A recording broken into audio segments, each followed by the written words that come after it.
Eh bien, écoutez, nous allons continuer. Et pour bien continuer, je reprends donc les 4 grands éléments dont je vous ai parlé. Tout d'abord que l'épître aux Éphésiens, d'une certaine manière, nous propose un drame, c'est-à-dire, là c'est le langage du théâtre, pas quelque chose de dramatique dans le sens de catastrophique, mais un drame comme une pièce de théâtre apocalyptique, c'est-à-dire que ça ouvre une fenêtre sur ce qui ne nous est pas directement visible. Et cette scène est à ciel ouvert, c'est-à-dire qu'on y voit des personnages inhabituels, notamment les principautés, les dominations, ces êtres célestes dont on apprend par l'épître aux Éphésiens, comme par d'autres textes du Nouveau Testament d'ailleurs, qu'elles ont une influence directe sur la manière dont le monde fonctionne et qu'elles contribuent à corrompre les raisonnements, la création bonne de Dieu. Mais en même temps, l'apôtre Paul prie, c'était le 3e élément, pour que la lumière soit, qu'il y ait une illumination de l'intelligence des personnes auxquelles il écrit. Et ce qu'il voudrait qu'ils comprennent grâce à cette illumination, c'est qu'il y a un véritable triomphe de Dieu en Christ. C'est-à-dire qu'il y a une réalité qu'il décrit, mais en même temps, il y a de manière aussi réelle et aussi vraie, une suprématie de Christ par rapport à tout ce qui peut être nommé. Et puis, nous nous sommes rendus compte que la manière de décrire le triomphe de Christ se calait sur le schéma narratif des guerres divines du 1er siècle, et même de siècles précédents d'ailleurs, mais très répandu au 1er siècle, avec les différents éléments de guerre, conflit, guerre, victoire, suprématie, construction d'une maison, d'un temple pour la divinité, et puis célébration. Et nous nous sommes rendus compte que la manière dont Paul présente le triomphe de Christ correspond à ce schéma-là. Mais l'élément vraiment inattendu, l'élément vraiment surprenant, c'est que la maison qui est construite pour Jésus-Christ n'est pas un temple de pierre, c'est-à-dire de pierre inerte, comme le temple de Jérusalem. La maison, le monument du triomphe, c'est l'Église. Ce sont des personnes qui elles-mêmes vont accueillir la bonne nouvelle de la victoire de Christ et qui vont être unies à cette victoire, unies au Christ lui-même. Et je vous disais que ce triomphe n'est pas non plus quelque chose de statique. Le triomphe de Christ, être le monument du triomphe de Dieu en Christ, ce n'est pas quelque chose de statique, mais c'est dynamique. Et donc ça nous amène à notre deuxième partie où je vais vous parler de l'Église comme étant la démonstration de Dieu. Ah oui, je n'ai pas rallumé ici. Voilà. Donc l'Église comme démonstration de Dieu. Et il faudra que je vous explique dans quel sens l'Église est une démonstration. Jusque-là, j'ai dit qu'elle était monument. D'une certaine manière, elle est donc le fruit de la bonne nouvelle de la victoire de Christ. Mais elle est également cette bonne nouvelle elle-même. Mais avant de vous en dire plus, je voudrais juste vous dire pourquoi j'ai choisi cette image de domino. J'aime beaucoup il y a des spectacles parfois de dominos, avec des paysages qui sont construits, enfin des choses assez impressionnantes. Et vous lancez le premier domino et ensuite vous avez tous les autres dominos qui tombent.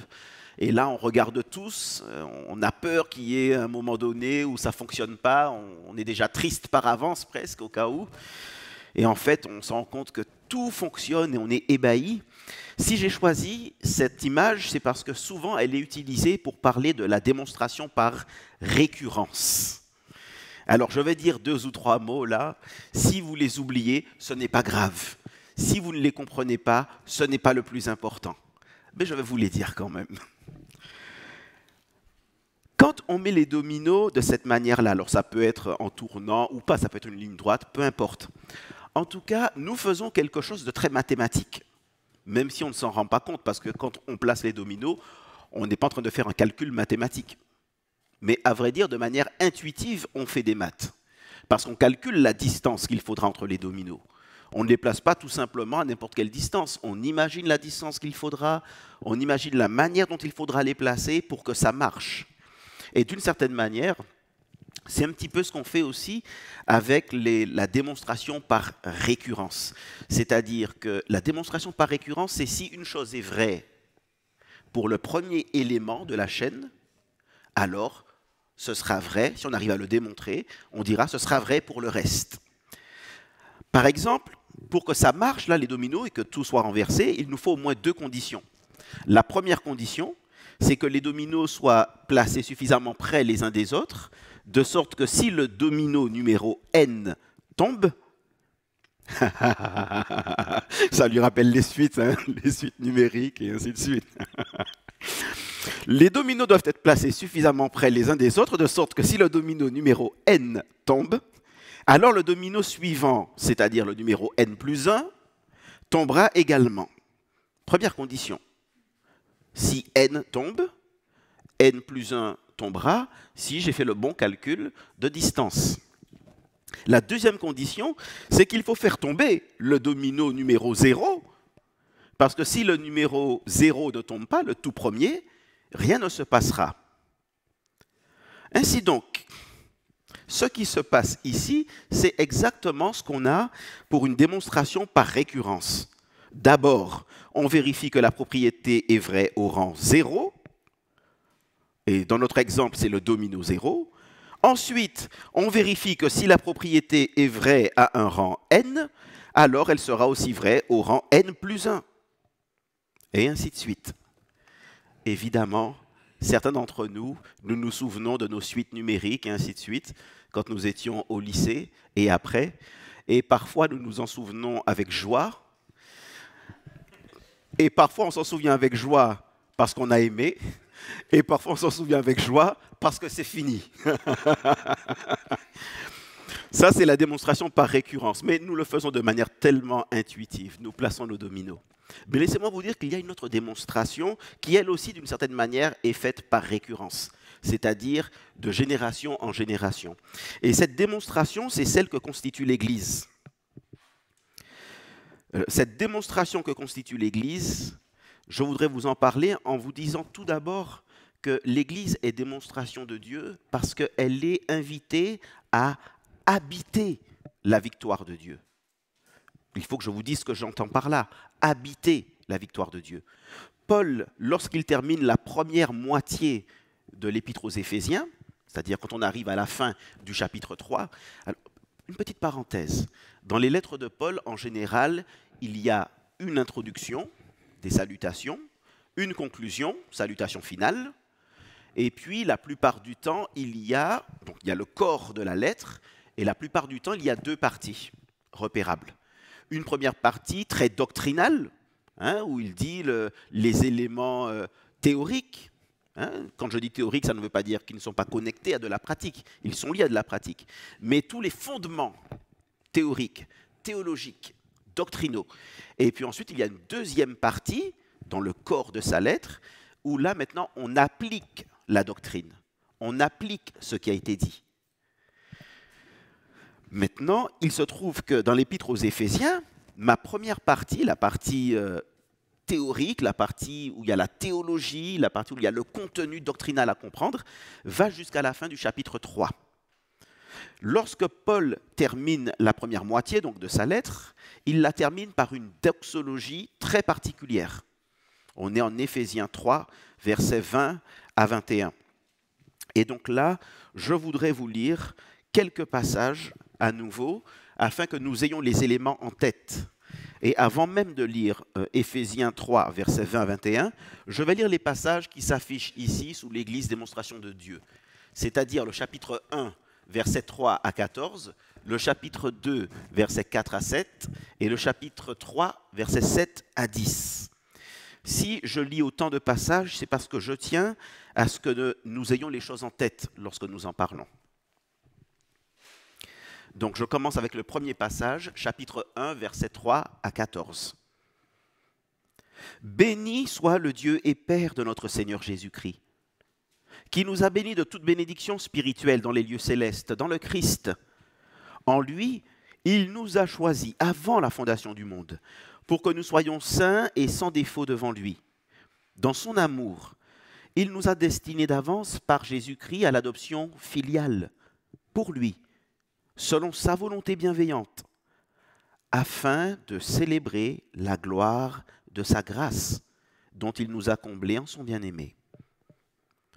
En lui, nous avons la rédemption par son sang, le pardon des fautes selon la richesse de sa grâce, qu'il nous a octroyé abondamment en toute sagesse et intelligence.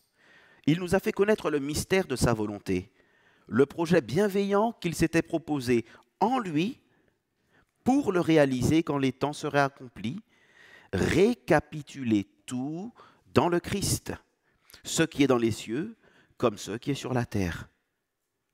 En lui, nous avons aussi reçu notre part d'héritage, nous qui avons été destinés d'avance, selon le projet de celui qui opère en tout, selon les décisions de sa volonté, à célébrer sa gloire. Nous qui, d'avance, avons mis notre espérance dans le Christ. En lui, vous aussi, après avoir entendu la parole de la vérité, la bonne nouvelle de votre salut, en lui, vous êtes venus à la foi, et vous avez été scellés de l'Esprit Saint qui avait été promis et qui constitue les arts de notre héritage pour la rédemption de ce qu'il s'est acquis, afin de célébrer sa gloire. Jusque-là pour le premier passage. Je vais maintenant lire le chapitre 2, versets 4 à 7. Chapitre 2, versets 4 à 7. Mais Dieu est riche de compassion et à cause du grand amour dont il nous a aimés, nous qui étions morts du fait de nos fautes, il nous a rendus vivants avec le Christ. C'est par grâce que vous êtes sauvés. Il nous a réveillés ensemble et fait asseoir ensemble dans les lieux célestes en Jésus-Christ pour montrer dans les temps à venir la richesse surabondante de sa grâce par sa bonté envers nous en Jésus-Christ. Je vais lire le troisième passage, chapitre 3, versets 7 à 10. Chapitre 3, versets 7 à 10. Alors là, comme je lis dans une nouvelle Bible seconde, je ne peux pas commencer simplement au verset 7. Je vais commencer un peu avant, je vais commencer au verset 5. Et j'irai jusqu'au chapitre 10, où il aurait fallu que je commence au verset 8. Mais je vais lire chapitre 3, verset 5, et j'irai jusqu'à 10. Vous voyez, là, c'est les difficultés de découpage. Comme souvent, il y a une seule phrase découpée à un endroit pour que ce soit lisible en français. Donc, selon le comité de traduction, le découpage n'est pas exactement au même endroit, ce qui ne change pas le sens de ce qui est dit.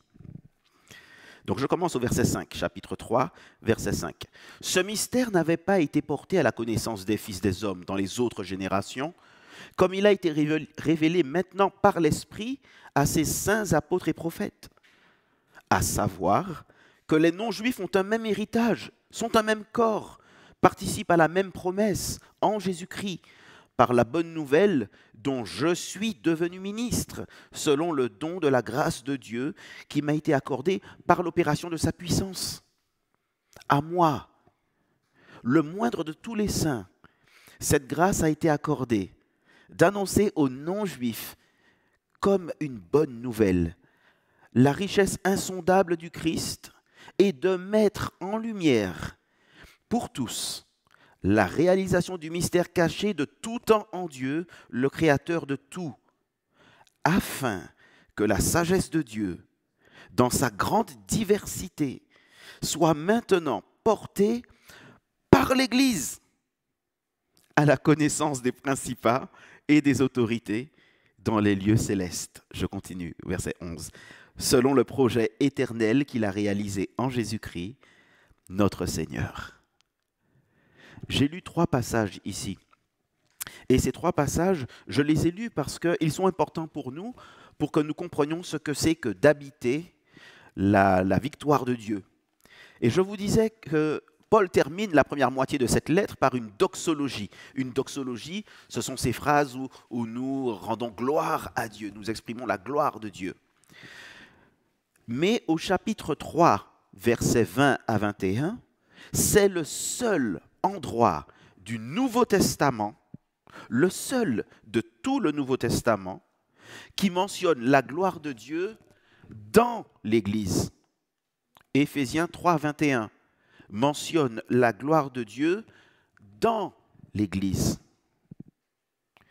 Et ça, c'est une notion qui décrit ce que l'Église est censée être, un temple attestant la présence de Dieu, un monument du triomphe de Dieu. Vous savez que dans l'Ancien Testament, le tabernacle, c'était un temple mobile, c'était une tente.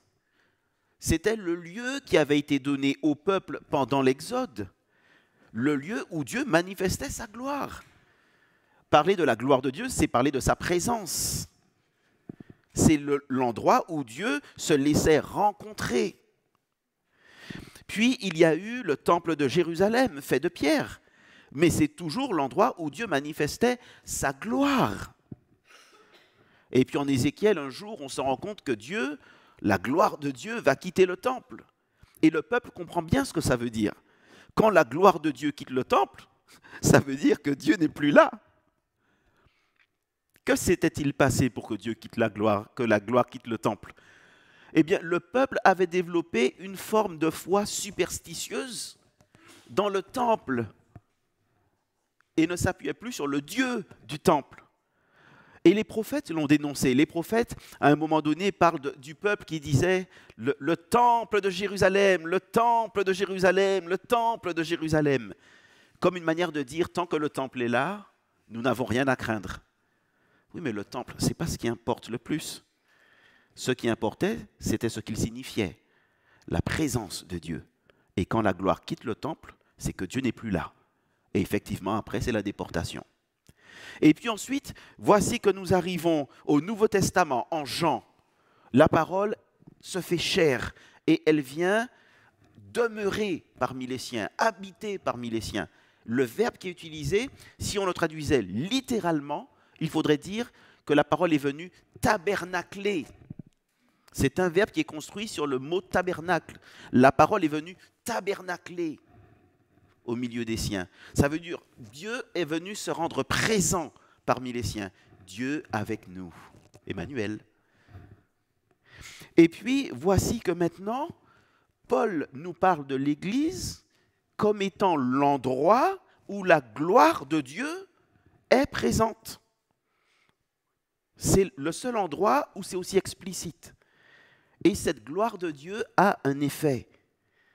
Elle devrait produire un effet. Il devrait y avoir quelque chose qui en découle. J'y arrive. Le premier, alors l'Église est appelée donc à habiter la victoire que Dieu a accomplie, et l'appel de Dieu, d'une certaine manière, parvient jusqu'à l'Église et demande que l'Église ait une certaine attitude, une certaine manière d'être, de vivre, de fonctionner. Et je dois vous dire que ce qu'on trouve dans les passages que nous avons lus là, c'est qu'il y a comme 3 mouvements qui nous disent en quoi l'Église devient une démonstration. 3 mouvements. Le premier mouvement apparaît dès le premier chapitre, dans les versets que nous avons lus. Et ce premier mouvement de la démonstration que l'Église constitue et qui permet de manifester la présence, la gloire de Dieu, eh bien, c'est la célébration de la gloire, de la grâce divine manifestée en Jésus-Christ. Je reviendrai dessus tout à l'heure. C'est le premier élément. La démonstration de l'Église consiste à célébrer la gloire de la grâce divine manifestée en Jésus-Christ. Le deuxième mouvement va évoquer non seulement une célébration, mais même une démonstration de l'extraordinaire richesse de la grâce de Dieu. Chapitre 2, verset 7. Donc, premier chapitre, dès le début, célébration de la gloire, de la grâce de Dieu. Deuxième chapitre, c'est plus simplement une célébration, c'est une démonstration de la richesse, de la grâce de Dieu. Et ensuite, lorsqu'on arrive, et je dois vous dire qu'au chapitre 2, que nous allons voir là dans quelques instants, non seulement il y a la démonstration, mais la perspective est nettement temporelle. Il s'agit de démontrer la richesse de la grâce de Dieu dans tous les âges, c'est-à-dire Là, la perspective, c'est celle du temps, pour toujours, dans tous les temps. Et puis ensuite, le troisième mouvement de la démonstration de l'Église, toujours cette même idée de démonstration, ce troisième mouvement apparaît au chapitre 3, verset 10. Ce n'est plus simplement la gloire ou la grâce, mais maintenant c'est un autre élément qui est démontré dans l'Église, et plutôt même par l'Église, c'est la sagesse infiniment variée de Dieu. Alors maintenant, j'entre un peu plus dans la discussion là. Et je commence par la célébration de la grâce de Dieu. Ça, c'est le premier élément. Quand on lit l'Épître aux Éphésiens, c'est ce qui nous frappe tout d'abord, ou du moins, c'est ce qui pourrait nous frapper tout d'abord. Si nous sommes attentifs aux répétitions, lorsqu'on lit un texte biblique, soyons attentifs aux répétitions, aux mots, aux termes ou aux thèmes qui se répètent, parce que c'est une indication de l'accent important du passage. Or, quand on lit le premier chapitre, les versets 3 à 14, chapitre 1, versets 3 à 14, il y a des éléments qui se répètent, à tel point qu'on aurait presque envie de dire à Paul, Paul, tu sais quand même, d'un point de vue littéraire, les répétitions... Mais non, c'est bien fait, c'est fait exprès. C'est là pour attirer notre attention. Les lettres de Paul, elles suivent souvent un même schéma. Après les salutations, l'apôtre rédige un bref rapport de ses prières. Donc il salue, bonjour. Ensuite, il dit, je ne cesse de faire mention de vous. Il y a un bref rapport de ses prières dans lequel on peut repérer en général une action de grâce. Je rends grâce à Dieu pour votre foi, pour votre amour. C'est le schéma qu'il suit très souvent. Et puis, parfois, il y a une intercession ensuite. Eh bien, en Éphésiens, chapitre 1, versets 15 à 16, on retrouve l'action de grâce, comme on trouve dans d'autres épîtres. On retrouve l'intercession au verset 16 à 19, comme dans d'autres épîtres. Donc dans Éphésiens, chapitre 1, verset 15 à 16, on a l'action de grâce qu'on retrouve souvent chez Paul. On a l'intercession au verset 16 à 19, comme on la rencontre souvent chez Paul. Mais ce qui est plus original, ce sont les versets 3 à 14 que nous avons lus, qui sont une longue bénédiction. Et cette phrase, je vous le disais tout à l'heure, parce qu'il s'agit d'une seule phrase, c'est une phrase de 202 mots, très complexe. En grec, c'est une seule phrase de 202 mots. Et c'est assez difficile parfois de repérer la structure, sauf si on est attentif aux répétitions. Et il est clair que Paul a construit la bénédiction avec soin. Elle possède plusieurs traits sémantiques qui sont importants, et je voudrais parler de deux de ces traits-là, qui permettent de structurer la bénédiction. Chapitre 1, versets 3 à 14. Je voudrais parler de deux traits qui permettent de structurer et qui auront des implications pour nous.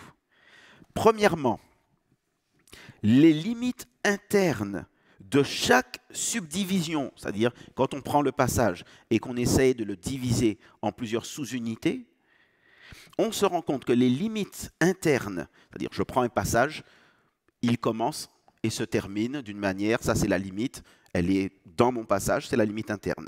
Et puis de l'autre côté, c'est dans mon passage, c'est la limite interne. Les deux limites internes, début et fin. Les limites internes de chaque subdivision sont marquées par une même formule. Cette formule, c'est en Christ, en lui, oui. En lui ou en Christ. Parfois, on trouve en Christ à un endroit où on avait en lui, parce que quand on dit en lui, au bout d'un moment, on a envie de se dire, mais c'est qui encore, de qui on parle? Tellement c'est long. Mais c'est en Christ. Donc, les limites internes sont marquées par cette formule, la répétition de la formule en Christ, en Christo, ou un équivalent, en lui. Et ça permet d'obtenir une première structure, quand on est juste sensible à ça. Versets 3 à 6, on a une première unité. Versets 7 à 10, on a une deuxième sous-unité. Versets 11 et 12, on a... Ah oui, c'est marqué peut-être aussi. Oui. Versets 11 et 12, on a une autre sous-unité.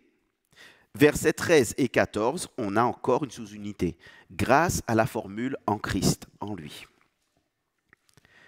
Deuxièmement, deuxième élément qui permet de structurer, il y a un refrain qui revient dans cette bénédiction-là.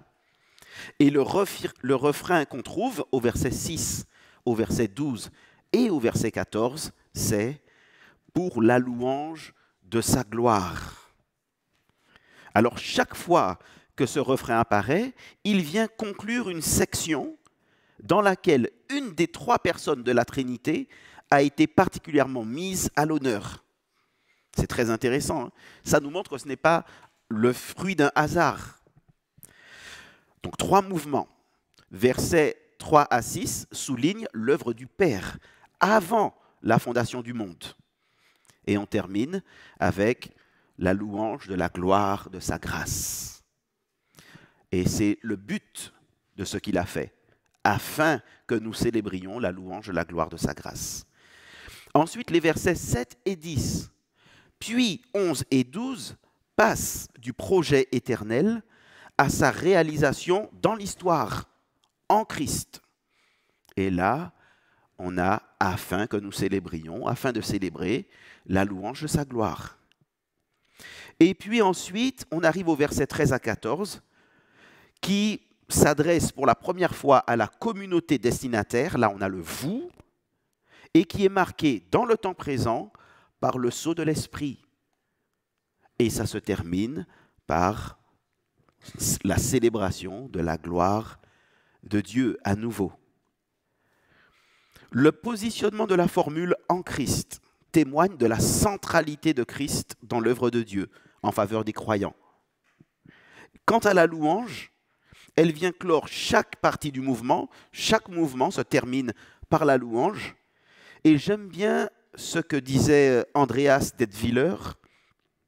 Je le cite, je prends cette citation dans le commentaire sur l'Épître aux Éphésiens, dans le Nouveau Testament commenté. Donc Andreas Detwiller, comparable à une majestueuse ouverture symphonique, elle n'anticipe pas, le L c'est cette bénédiction et la formule, elle n'anticipe pas seulement les grandes lignes de l'écrit, elle donne aussi la tonalité de toute la lettre. Il s'agit d'entraîner les lecteurs dans un mouvement de louange et de prière. Jusque-là, la citation de Detwiller. C'est ça ce que doit susciter l'œuvre du Christ dans l'Église. Une louange, un esprit de louange et un esprit de prière. Mais on pourrait dire, ah bon, ben c'est bien, il suffit de chanter. C'est pas faux. Enfin, il faut chanter, mais il suffit, non. Il ne suffit pas de chanter. Comment ça dit encore? Je reviens au cœur de la louange. À un moment donné, il parle de chant. Chanter ne suffit pas pour répondre. Peut-être que vous ne chantez pas trop ce chant-là. Oui, oui. Voilà, chanter ne suffit pas. Il faut bien plus que des mots, peut-être quelque chose comme ça. Les chants ne suffisent pas. Ça, ce sera toujours clair. Il faut une vie qui soit tournée vers le Seigneur. Et donc ici, l'esprit de louange, cette dynamique de célébration de la gloire de Dieu, doit ensuite s'incarner. Elle doit prendre corps, elle doit prendre chair. Et ici, elle devient démonstration dans tous les âges. C'est à ce moment-là que nous arrivons au chapitre 2, versets 4 à 7, où Paul parle dans un langage effusif de l'abondance miséricorde de Dieu, au verset 4, de ses nombreuses manifestations d'amour, verset 4, de l'abondance infinie de sa grâce, verset 7. Et l'apôtre attribue explicitement le motif de l'œuvre rédemptrice de Dieu à l'être même de Dieu. C'est-à-dire que pour Paul, si Dieu sauve, c'est lié à son être même. C'est-à-dire Dieu étant riche en compassion. C'est parce qu'il est qu'il fait ce qu'il fait. Paul met l'accent sur le rôle essentiel du Christ dans l'œuvre de Dieu. Et ici, il va établir un parallèle important. Il établit un parallèle entre, d'une part, le recours par Dieu de sa puissance pour ressusciter le Christ et le faire siéger à sa droite dans les lieux célestes. C'est ce qu'on voit au chapitre 1, versets 19 à 21. Il est victorieux de ses ennemis et son œuvre de salut sera mise en parallèle avec les croyants. Ce que Dieu a fait pour le Christ au chapitre 1, au chapitre 2, versets 4 à 7, on en voit un parallèle chez les croyants. Eux aussi sont passés de la mort à la vie. Eux aussi siègent dans les lieux célestes, versets 4 à 6. Et cela implique que l'Église est elle aussi victorieuse des principats, des autorités hostiles, celles qui sont hostiles à la création de Dieu. En fait, l'Église participe à la victoire du Christ. Elle est rendue participante du triomphe de Christ. Il y a deux éléments qui me semblent importants ici. Premièrement, c'est quel est le but que Paul nous dit, quel est le but à tout ça, et deuxièmement, qu'est-ce que ça veut dire concrètement être participant de la victoire du Christ. Je commence avec le but. Je commence avec le but parce que je me rends compte que lorsqu'on vit une vie d'église, et même la vie de tous les jours, il est facile de faire des choses en oubliant le pourquoi de ce que nous faisons. Et parfois, nous nous battons, nous pourrions nous battre sur le comment. Comment on va faire? Comment on fait ci? Vous voyez le côté, la réalisation. Comment on fait ci? Comment? Mais on oublie juste le pourquoi on va faire ce qu'on va faire. Or, ici, l'important, c'est d'abord le pourquoi. Pourquoi Dieu, comme il l'a fait pour son Fils, il l'amène de la mort à la vie des croyants? Pourquoi, comme il a fait siéger son Fils à sa droite, il fait siéger les croyants dans les lieux célestes? Eh bien, le but de l'entreprise divine consiste à démontrer pour les âges à venir l'abondance infinie de la grâce qu'il a manifestée par sa bonté envers nous en Jésus-Christ. Le fait que vous et moi soyons sauvés, ce n'est pas la fin. Nous sommes heureux d'être sauvés. Mais en fait, le but n'est pas juste que nous soyons sauvés et que nous soyons contents d'être sauvés. C'est que nous devenions ensemble une démonstration de la grâce de Dieu. Nous sommes la démonstration de Dieu dans ce monde. Ici, il y a 3 éléments qu'il faut souligner par rapport à la démonstration. Premièrement, c'est une démonstration pour les âges à venir. Entois aiosin, pour les âges à venir. Pour les âges à venir, il ne faut pas se tromper. On n'est pas en train de parler ici de l'âge présent et de l'âge à venir. Quand en apocalyptique, on parle de l'âge présent et de l'âge à venir, c'est le royaume. Ici, ce n'est pas l'âge à venir, c'est les âges à venir. Ce n'est pas la même formule. Cette formule ici veut dire pour toujours. Démontrer pour toujours. Première chose. Donc pour les âges à venir, c'est-à-dire pour toujours. Ça précise la durée. Ensuite, par sa bonté, indique comment Dieu a déployé sa grâce. Ce que nous devons démontrer, c'est comment Dieu a déployé sa grâce. Enfin, en Christ, décrit la sphère dans laquelle la bonté de Dieu s'est manifestée. C'est dans l'union avec Christ. C'est dans le lien avec Christ. C'est en Christ. Maintenant, pour qui cette démonstration est-elle faite? Pour qui la démonstration est-elle faite? Quand on lit le passage d'Éphésiens 2, on peut se demander si la démonstration, Dieu veut démontrer quelque chose aux chrétiens eux-mêmes, ou s'il veut démontrer à d'autres que les chrétiens. Par exemple, quand on lit le commentaire de Frank Tillman, Frank Tillman dit que c'est aux croyants eux-mêmes que Dieu veut démontrer sa grâce. Dieu les a sauvés, il les a fait asseoir dans les lieux célestes pour leur montrer à eux, les croyants, sa bonté. Ce n'est pas impossible. Effectivement, je vois la bonté de Dieu dans ce qu'il fait dans ma vie. Pour Arnold Clinton, dans son commentaire, il propose que la démonstration s'effectue par la vie transformée des croyants. La démonstration, c'est la transformation dans la vie des croyants. Et donc, il dit que cette démonstration, elle vise toutes les personnes qui peuvent observer cette transformation. Autrement dit, la démonstration n'est pas pour les croyants eux-mêmes, mais pour tous ceux qui sont témoins de l'œuvre de Dieu dans leur vie.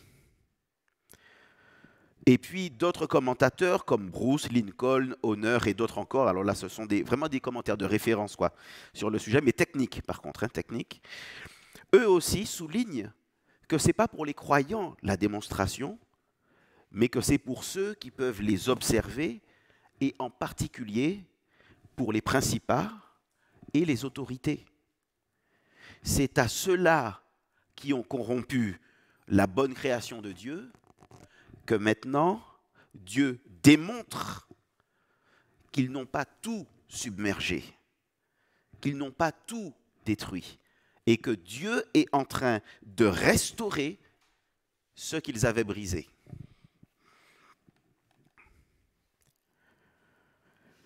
Maintenant, il faut continuer.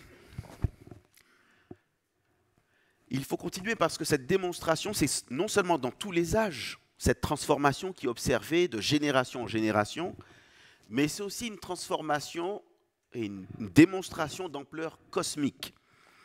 Et ça, les amis, je crois que c'est quand même extraordinaire, ce que le Seigneur a choisi de faire par l'Église, c'est-à-dire par nous ensemble. Lorsqu'on lit le 3e chapitre de l'Épître aux Éphésiens, on voit que Paul met son rôle stratégique dans le plan de Dieu. Au verset 7, il souligne qu'il a été nommé ministre de l'Évangile, qu'il a la fonction d'annoncer la bonne nouvelle des richesses insondables de Christ, verset 8, d'éclairer tout le monde, mettre en lumière, faire connaître, verset 9, et que son ministère consiste à faire connaître le mystère de l'humanité nouvelle créée en Christ.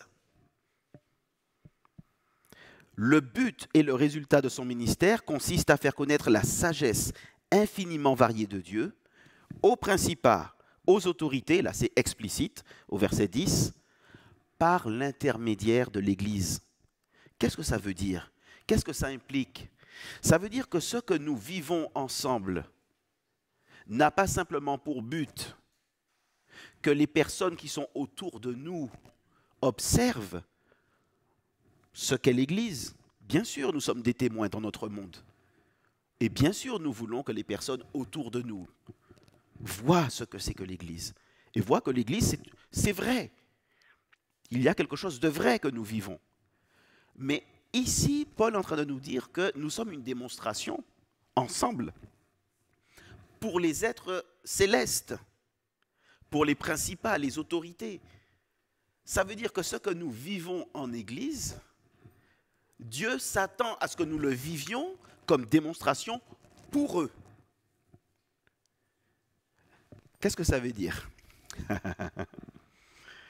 Ça veut dire que lorsque, ensemble, nous vivons la communion fraternelle, nous sommes en train de vivre la réconciliation qu'il y a en Christ. Nous qui venons d'arrière-plans complètement différents, de cultures parfois très différentes, nous qui venons de convictions de départ différentes, nous qui venons de présupposés différents, devant les autorités, nous sommes la démonstration que Christ a réuni ce qui était séparé, ce qui avait été divisé. Christ l'a réuni. Mais est-ce que ça veut dire que nous sommes une démonstration uniquement lorsque tout va bien? Parce que la communion fraternelle, c'est tout va bien, quoi. Je veux dire, on fait un bon repas fraternel, on passe une bonne soirée de louange, c'est-à-dire de prière, d'adoration. Et puis là, ouais, c'est des moments, wow, c'est magnifique. Mais est-ce que nous sommes une démonstration devant les autorités uniquement dans les moments forts comme ça? Bien sûr que non. Je voudrais vous dire quelque chose. Lorsqu'il y a, par exemple, une querelle entre des personnes dans l'Église, lorsque un frère, une sœur a offensé son frère, sa sœur, c'est l'occasion d'une démonstration. C'est l'occasion d'une démonstration. Lorsque je pardonne à mon frère qui m'a offensé, je ne le fais pas seulement parce qu'il y a la loi, Dieu, aime ton prochain, qui m'oblige, je n'ai pas le choix, quoi. Si je veux être un bon chrétien, il faut que je pardonne, quoi. Ce n'est pas la contrainte qui m'amène à pardonner. C'est premièrement l'amour du Seigneur, la célébration de sa grâce. Mais c'est aussi parce qu'au moment où je pardonne, je réalise que je suis en train de devenir la démonstration de la victoire du Christ sur ceux qui séparent. C'est facile lorsque mon frère a péché contre moi, ma sœur a péché contre moi, de rester là et puis d'attendre qu'il s'écrase, qu'elle s'écrase. Mais au lieu de ça, lorsque moi, je pardonne, je ne cherche pas de vengeance, parfois même je facilite la démarche de mon frère ou de ma sœur, je suis une démonstration que les puissances de destruction ne m'ont pas vaincu et qu'elles ne vaincront pas l'Église. Parce que la mort et le séjour des morts ne prévaudront pas contre l'Église. Je deviens la démonstration que le Christ est au-dessus de tout. Et parfois, moi qui ai été offensé, je m'humilie pour chercher la réconciliation. C'est pas normal. Je veux dire, c'est pas humainement normal. Je veux dire, je suis offensé et en plus, je vais m'humilier pour aller chercher une réconciliation. Ce n'est pas normal, sauf si je réalise que lorsque je cherche la réconciliation à tout prix, je suis la démonstration devant tous les êtres qui regardent que Christ est vainqueur dans ma vie. Mes raisonnements anciens sont passés. Toutes choses sont devenues nouvelles. Et là, je pense que, vous savez, c'est très concret dans notre vie. Hein. Je vais prendre un autre exemple, avant de dire le vous savez, peut-être que je l'oublierai, c'est pas grave. Je vais prendre un autre exemple. Lorsque nous souffrons, là c'est un peu plus individuel, mais ça a une portée collective quand même. Lorsque nous passons par une épreuve, et que dans cette épreuve-là, nous avons un choix devant nous. Il y a toujours la mort et la vie devant nous. Et il y a toujours la voix du Seigneur qui nous dit « choisis la vie ». Mais le choix de la vie, ce sera de me confier dans le Seigneur, en espérant que l'épreuve ne va pas durer longtemps, mais en sachant que c'est lui qui m'en fera sortir, ou pas, quand il voudra. Ou bien, je peux décider que là, je commence à me dire « non, mais Seigneur, je ne suis pas d'accord. Je suis désolé, dans ta parole, j'ai lu que tu m'aimes, tout ça. Si vraiment tu es gentil, si vraiment tu es bon, je ne devrais pas vivre ça. Voilà, je lis dans ta parole, car Dieu a tant aimé le monde. Oui, mais d'accord, mais là, je ne vois pas ton amour. Il y a la vie, il y a la mort. Mais quand dans l'épreuve, je réalise qu'en fait, le Seigneur est en train de faire de moi l'argument de sa sagesse, la démonstration de sa sagesse, lorsque je ne réfléchis pas simplement humainement, mais que je me souviens que je suis là dans le drame du triomphe de Dieu. J'ai un rôle à jouer et mon rôle est et sera toujours de démontrer aux autorités, aux principautés, aux dominations et à toute puissance hostile que, en ce qui me concerne, que je ressente ou pas des bénédictions de Dieu, je dépendrai de Dieu. Quand j'ai cette réaction-là, bien sûr, ça coûte quelque chose, je veux dire, ça ne veut pas dire que d'un seul coup, tout disparaît, toutes les difficultés disparaissent. Nous n'avons pas un évangile à l'eau de rose. Nous avons l'évangile de l'humilité et de la gloire, avec une humilité qui précède la gloire. Pour l'instant, c'est le temps de l'humilité. Mais nous savons déjà que nous sommes dans la gloire de la victoire du Seigneur. Et bientôt, le Seigneur revient et nous la verrons pleinement. Mais nous sommes démonstration. Quand nous pardonnons, quand nous cherchons la pensée du Seigneur, quand nous ne réagissons pas simplement humainement, comme si nous étions des êtres humains livrés à eux-mêmes, mais lorsque nous réagissons humainement, comme des êtres humains unis à Jésus-Christ. C'est très différent. Ce cas-là, c'est ce que la Bible appelle marcher par la chair. Les êtres humains livrés à eux-mêmes. Et l'autre cas, C'est ce que la Bible appelle les personnes qui marchent par l'esprit. Ce sont toujours des êtres humains, mais c'est la perspective qui est différente. Parce qu'ils se souviennent du pourquoi. Pourquoi? Job, lorsqu'il souffre, lorsque Job souffre dans le livre de Job, quelle est la question que Job doit certainement se poser? Pourquoi moi? Et j'aurais été à la place de Job, et je veux dire, mon réflexe naturel serait, et si ça doit m'arriver, ce sera mon premier réflexe. Mais pourquoi moi, Seigneur? Quand il y a quelques années, ma belle-mère est décédée. Quand même, on a eu quelques pourquoi, mais ce n'est pas les bons pourquoi, vous voyez. Mais pourquoi elle? C'est un modèle de prière. C'était une femme de foi. Elle était plus disciplinée que moi. En termes de piété, je ne pense pas que je lui arrive au petit orteil. Pourquoi elle? Et puis, vous savez, c'est un petit peu comme Job. Pourquoi on a envie que le Seigneur nous réponde? Ma situation, je ne suis pas d'accord, je ne comprends pas. Et parfois, le Seigneur ne répond pas à cette question-là, parce que dans Job, la question qui est au ciel, ce n'est pas « mais pourquoi Job? Pourquoi Job ?» Non. Au ciel, Dieu, en fait, a fait un choix. Mais quand il a fait ce choix-là, il n'a pas fait ce choix en tant qu'un Dieu sadique. Il a fait ce choix en tant qu'un Dieu qui regarde Job et qui dit « Job, il est juste, il est intègre, il est droit. Il a l'honneur de devenir l'argument de Dieu face à Satan. » Satan lui dit « Oui, tu le bénis, mais enlève-lui les bénédictions et on verra s'il te suit toujours. On verra, enlève-lui les bénédictions, on va voir ce qui reste. » Bien oui, Dieu a enlevé les bénédictions. Et qu'est-ce qui est resté? J'avais entendu parler de toi, maintenant mon œil t'a vu. La foi. La foi. Job, humainement, s'il regarde humainement, il se dit « Ah non, mais c'est pas possible, un Dieu d'amour ne peut pas faire ça. » Mais nous avons un regard qui va au-delà. Nous avons, au début du livre, le regard dans le ciel. Et bien sûr que nous avons des questions quand même. On a quelques questions qu'on a envie de dire à Dieu, mais quand même, Seigneur, enfin, choisis quelqu'un d'autre si tu dois faire une démonstration, quoi. Mais, bon, c'est pas très fraternel. Hein, mais en fait, la vraie question du livre de Job, c'est est-ce que la personne qui est réellement attachée à Dieu est attachée à Dieu à cause des bénédictions de Dieu ou est attachée à Dieu, point final.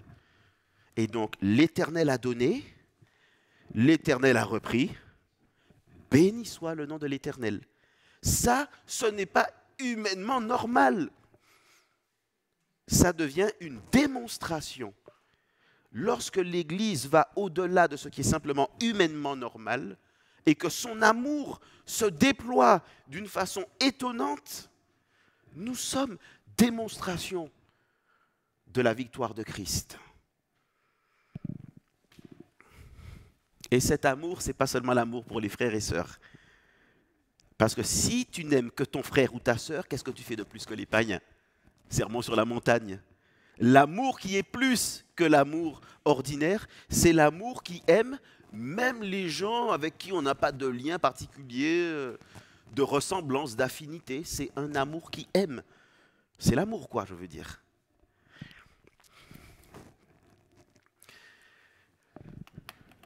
Elle est cosmique donc parce qu'elle concerne tout le cosmos, pas simplement ce qui se voit, mais c'est une démonstration cosmique parce que c'est une démonstration même pour cette réalité qu'on ne voit pas. Et puis c'est une participation au triomphe. Et ça, c'est très important. Le fait d'être démonstration, c'est une participation au triomphe de Christ. Et la manière de participer au triomphe de Christ, dans l'Épître aux Éphésiens, c'est de prendre part au combat. C'est Éphésiens 6. Revêtez toutes les armures de Dieu, toutes les armes de Dieu. Et vous voyez, le combat ne consiste pas à aller livrer bataille contre l'ennemi directement. Le combat consiste à être dans les voies de Dieu, la justice de Dieu, le salut de Dieu, la vérité qu'est Dieu, les souliers de la bonne nouvelle, ce zèle-là, l'épée de la parole. Le bouclier lui-même, c'est celui de la foi. C'est-à-dire que le combat ne consiste pas à aller chercher des luttes contre des réalités qu'on ne voit pas, mais de garder les yeux fixés sur celui auquel on est uni. Dans l'Épître aux Éphésiens, ce combat-là, il se fait premièrement par le discernement. Il s'agit de discerner ce qui dans le monde est un raisonnement destructeur. Ça, c'est le premier élément. Discerner ce qui dans le monde est un raisonnement destructeur, un comportement destructeur. Et puis le deuxième élément, je ne sais plus si je l'ai mis. Ah oui, voilà, c'est ça, je vous l'ai mis. C'est la dynamique de transformation donc. Notre manière de lutter, notre manière de participer à la victoire du Christ, d'habiter sa victoire, c'est une dynamique de transformation. Chez nous, individuellement et collectivement. Et donc l'Église identifie les pratiques, les habitudes, les modes de vie caractéristiques de l'ancienne humanité.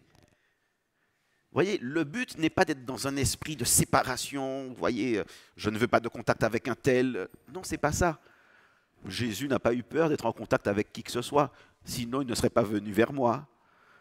Et il ne serait pas venu vers vous non plus, en vérité. Mais l'Église identifie pour comprendre ce qui ne va pas, ce qui n'est pas normal, ce qui est destructeur dans ce monde, en profondeur. Elle ne vit pas simplement dans un monde sans prendre le temps de réfléchir aux choses. Elle ne se laisse pas modeler. Ensuite, elle se laisse renouveler dans son intelligence. Chapitre 5, versets 1 à 17. Tous ces versets-là nous parlent d'un renouvellement d'intelligence, comme dans Romains 12. Soyez transformés par le renouvellement de l'intelligence. Quel est le but du renouvellement d'intelligence? Afin de discerner la volonté de Dieu, ce qui est bon, ce qui est agréable, ce qui est parfait. Donc l'Église identifie les raisonnements qui sont destructeurs, et pas simplement chez les autres. Je veux dire, l'Église réfléchit à ses propres raisonnements destructeurs. Chaque croyant réfléchit à ses propres raisonnements destructeurs. Et il y a des raisonnements parfois qui sont des raisonnements de jalousie par complexe. Vous voyez, dans l'Église parfois, nous avons une animosité par rapport à tel ou tel frère, alors qu'on devrait avoir de l'amour. Mais mon but n'est pas ici de condamner qui que ce soit, de culpabiliser qui que ce soit, mais que nous prenons le temps de nous analyser véritablement. Parfois, nous avons un tel complexe d'infériorité que nous développons une sorte de jalousie. Mais ces choses-là, ou d'insécurité, vous voyez, nous avons une sorte d'insécurité. Ces raisonnements destructeurs, nous les identifions dans le monde, mais aussi chez nous, dans notre Église. Ensuite, l'Église se laisse renouveler dans son intelligence collective. J'insiste sur intelligence collective, parce que vous voyez, la perspective de l'Épître aux Éphésiens n'est pas d'abord individuelle, elle est d'abord collective. Il ne s'agit pas simplement de savoir ce que moi je dois faire pour être un bon chrétien. Il s'agit de savoir ce que nous faisons ensemble pour être ce que nous sommes. La démonstration de Dieu, la démonstration de sa sagesse. Et puis l'Église cultive des pratiques et des modèles de pensée, de paroles, d'actions qui sont un reflet de l'humanité nouvelle. Je bois un petit peu d'eau là.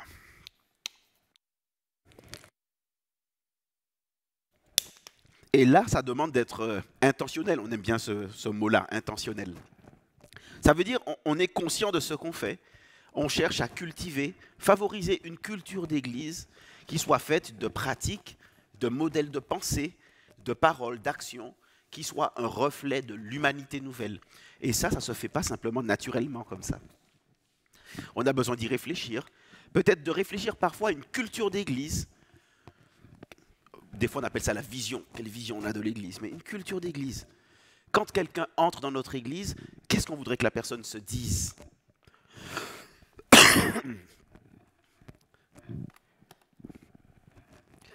Et puis, je terminerai en vous disant que l'Église est une démonstration et que cette démonstration, elle s'incarne. Ça ne reste pas quelque chose d'un peu nébuleux, flou. Elle s'incarne dans une marche qui soit digne de la vocation de Dieu. Et ça, c'est ce que je voudrais partager avec vous demain matin. Une marche digne de la vocation de Dieu. Une Église en marche est digne de la vocation de Dieu. Et le texte qui va nous intéresser, ce sera Éphésiens 4, versets 1 à 16. Tout ça, toutes les choses que je vous dis là, elles sont toutes liées les unes aux autres. Ce ne sont pas des passages qui sont séparés les uns des autres. Le tout est lié. Christ a vaincu. Nous avons vaincu en Christ. Mais nous sommes encore dans ce monde et nous devons habiter, incarner la victoire, déjà maintenant. Et nous l'incarnons par une humanité nouvelle. Nous sommes une humanité nouvelle. Des manières nouvelles de vivre, de parler, de penser, d'agir, qui soient le reflet de la nouveauté. Et puis enfin, une marche digne de la vocation, c'est pour demain. Voilà, je m'arrête ici pour ce soir et je laisse peut-être là à nouveau un temps pour des questions ou des remarques.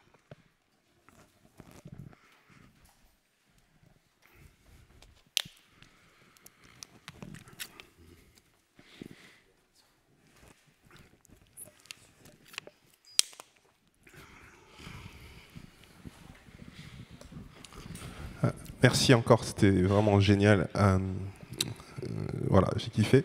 Je repensais au destinataire de la lettre, Oui. Les églises d'Asie mineure. Je me demandais comment est-ce que eux ils étaient cette source de démonstration dans leur contexte. Est-ce que tu as des éléments par rapport à ça? Oui. Alors, je vais maintenant vous dire quelque chose, une chose que je n'ai pas dite avant. Volontairement, hein, parce qu'il faut choisir ce qu'on dit, quoi. Mais c'est que la lettre aux Éphésiens a cela de particulier, c'est qu'on a retrouvé plusieurs manuscrits de cette lettre-là où c'était pas écrit aux Éphésiens. C'est-à-dire il y avait un blanc. À la place de aux Éphésiens ou aux saints qui sont à Éphèse, il y avait un blanc dans les manuscrits. Un blanc, ça veut dire un vide, un espace vide. Et donc, il semble bien que la lettre aux Éphésiens ait été une lettre circulaire.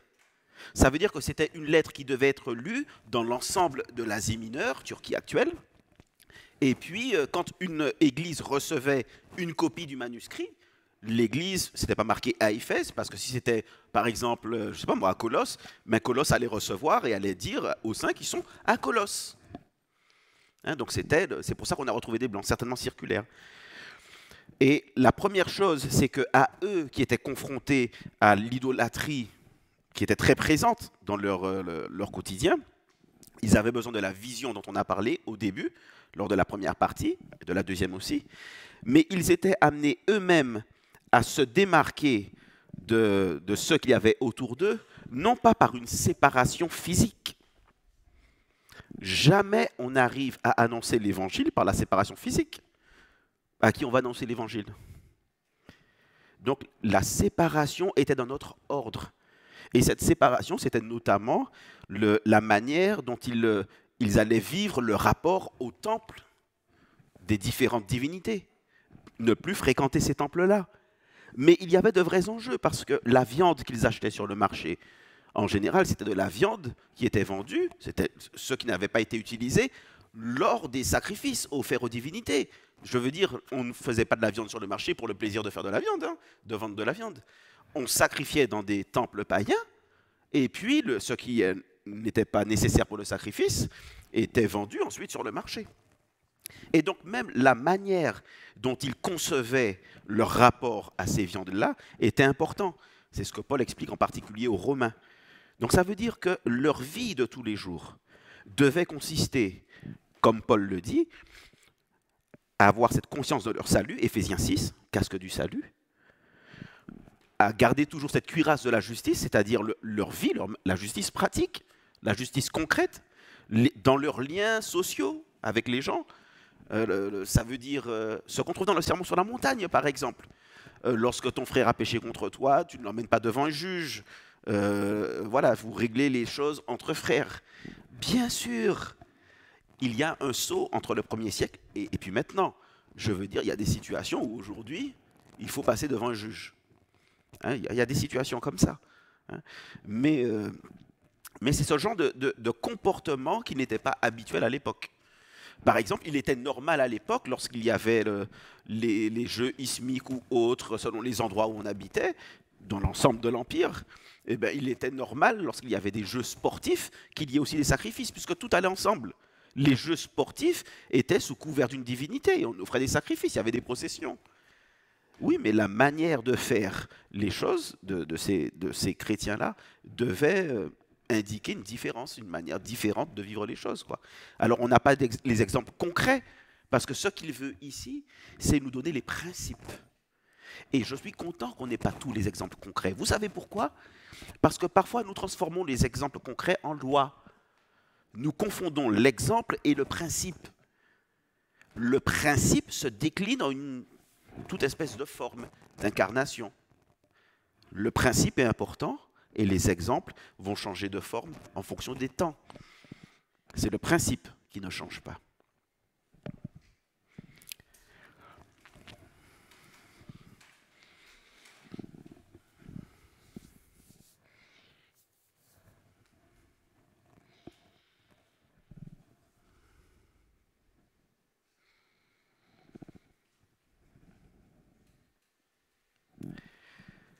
Si quelqu'un a une autre question, qu'il la dise maintenant ou...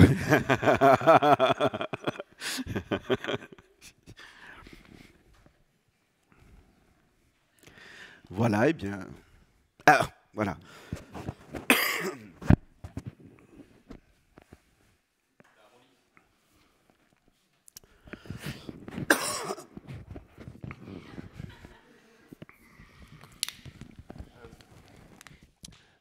Ce qui marque là dans la lettre aux Éphésiens, c'est la place de la prière qui est présente là dans l'épître aux Éphésiens. Est-ce que tu peux en dire quelques mots sur cette place-là? On en retrouve au premier chapitre, mais également au chapitre 3. Oui.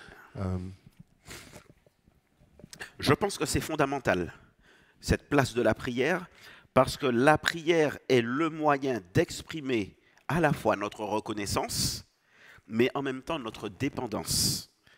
Ça veut dire qu'en même temps que nous réalisons... Vous voyez, nous sommes dans le déjà et le pas encore. Christ a déjà vaincu. Et en Christ, nous sommes déjà vainqueurs. Mais en même temps, Christ n'est pas encore venu. Le monde n'est pas encore complètement transformé, loin de là, comme vous le constatez. Et donc, nous sommes dans la superposition des deux temps. C'est ça la vision apocalyptique. Sauf que chez les chrétiens, ce n'est pas un temps et ensuite l'autre. Avec Christ, on se rend compte que le monde à venir a fait irruption dans le monde présent. Et nous vivons dans la superposition, c'est le temps de l'Église. Et dans cette superposition-là, nous avons déjà l'assurance de cette victoire. Nous sommes déjà dans les lieux célestes avec Christ, mais vous voyez bien que nous sommes ici. Et que, je veux dire, les uns et les autres, nous voyons bien que nous avons encore des combats dans le monde, quoi. Mais en même temps, nous prions parce que notre prière nous permet de nous rappeler que Christ a vaincu, d'exprimer notre reconnaissance et de continuer d'exprimer aussi notre dépendance. Nous avons besoin maintenant de combattre, mais d'être renouvelés par le Seigneur, d'être dépendants du Seigneur pour pouvoir combattre. Et la prière par laquelle on commence, Paul commence, et la prière par laquelle il finit, inclusion par la prière, rappelle que tout le combat du chrétien est un combat dans un esprit de prière. Ce n'est pas par beaucoup d'agitation, c'est par la dépendance vis-à-vis du Seigneur. Mais on a inclusion, ouais. Chapitre 1er, chapitre 6. Ouais. Oui.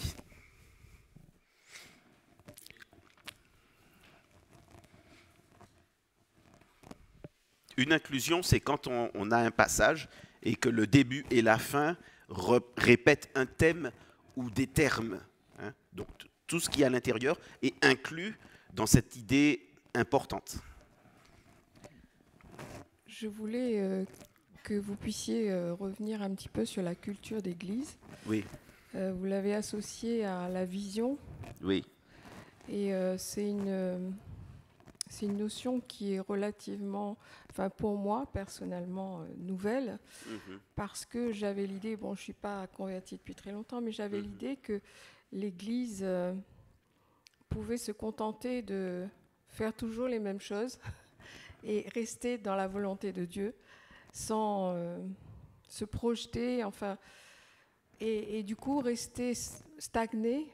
Enfin, je ne sais pas si je suis claire dans ce que j'exprime, mais enfin, je réalise l'importance de la vision d'une assemblée et d'une église à travers ce que vous avez dit. Oui, il y a quelque chose d'important, c'est toujours le lien entre les principes et les formes. La foi chrétienne est une foi de principes. Il y a des principes qui sont fixes. Le salut par Jésus-Christ, par la foi, comme grâce, c'est un principe. Ça ne changera jamais. Le fait que nous soyons le corps du Christ, le fait que nous soyons appelés à aimer Dieu et à aimer le prochain, c'est un principe qui ne changera jamais. Les formes sont les manières d'incarner ces principes-là. Maintenant, une église peut très bien avoir... Alors, dans l'idée de vision, il peut y avoir quelque chose lié à la manière de vivre ensemble, c'est-à-dire de vivre notre présent à chaque fois que nous sommes ensemble. Et puis, il peut y avoir dans la vision l'idée de ce vers quoi nous voulons tendre, ce que nous voudrions que l'Église devienne. Et ce que je vois dans les Écritures, ce n'est pas une Église qui soit enfermée dans des principes, dans des formes qui la figent. Ce que je vois, c'est une Église qui doit aller jusqu'aux extrémités du monde. Et dans l'Épître aux Éphésiens, une démonstration d'âge en âge. Les générations changent. Le monde a changé. Nous ne pouvons pas être une démonstration pertinente en dehors du temps dans lequel nous vivons. C'est ça la réalité. Les principes ne changent pas, mais si le monde a changé et que nous refusons de changer les formes pour qu'elles s'adaptent sans perdre le principe, qu'elles s'adaptent aux formes actuelles, en accord avec le principe toujours, c'est évident. Eh bien, à un moment donné, nous ne sommes plus une démonstration pour l'âge dans lequel nous vivons. Voilà, le principe ne change pas, mais la manière de l'incarner va changer. Et nous avons besoin parfois de réfléchir, tiens, voilà, on identifie le monde, voici les raisonnements qui ne sont pas bons dans le monde. Eh bien, voici peut-être ce que nous voudrions que notre Église apporte, un autre regard sur tel ou tel raisonnement, ou telle pratique. Le monde est individualiste, pas partout, mais le monde, à certains endroits, notamment peut-être dans certaines villes de France, est individualiste. Eh bien, nous allons développer une culture d'accueil dans l'Église qui montre pas simplement l'importance, nous ne voulons pas que ce soit de l'ordre du devoir, mais de quelle manière nous comprenons l'amour du Christ. Et nous démontrons quelque chose. Nous sommes vraiment unis.